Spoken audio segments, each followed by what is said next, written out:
Muri yeZimbabwe ndadzoka zvekare nhasi kwamuri panapa ndine nyaya iri kunetsa imwe iri kunzi the Zimbabwe National Army ZNA commander Lieutenant General Anselmo Namusanyatwe recently declared that the ZANU-PF party will remain in power indefinitely. He stated the military will use force to ensure voters cast their ballots for ZANU-PF. At a recent ZANU-PF campaign rally in Nyanga North constituency, where his wife Chido is the member of parliament, Sanyatwe said the party will enforce a system to command voting.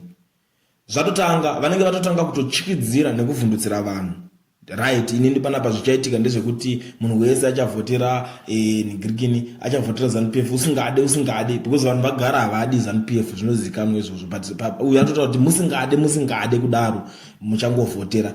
Zvasiyana nekuti musingade muchida izvi musingade. So nyaya iri kuitika apa mburi yeZimbabwe ndakada kuzvitarisa ndezvekuti this guy zvaari kutaura zvinokwanisa kuitika like zvaitika mumazuva ema-elections kuti munozwa uri kuenda novhotera waenda novhota vangani waenda novhota unoona munhu akagara nechitebho chake achinyora mazita, but kumatowns anoziva kuti hazviitike zvakadaro, anenge achitonyeba kana kuri kutawuni because anoziva kuti munhu as long as achingopinda ari ega mubhaloti haudzirwe zvekuita because munhu anenge achidecida kuti future yake ipapo mangwana, nyika yake, maroads ake, everything anenge achidecida aega mubhaloti.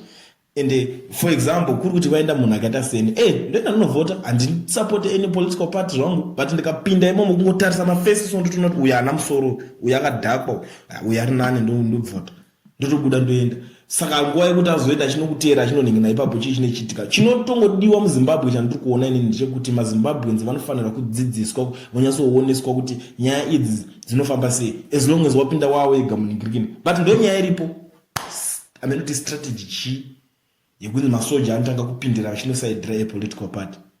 Amene muri Zimbabwe munoona sei nyaya yekuti zviri fair izvi zvikuitwa naRumawo zvekuti masoja vopinda vonosaidira epolitical party votonozemberana nayo. Uri general ubva unotaura kuti panapa ndo zvamunenge makutoita, munenge makutongosapota makutongovhotera ZANU-PF musingade kana ningirine tichatoudza masoja vomanikidza. I mean, tell me what you think in the comment section. Inonzi chii situation yakadai so yatakusangana nayo paZimbabwe.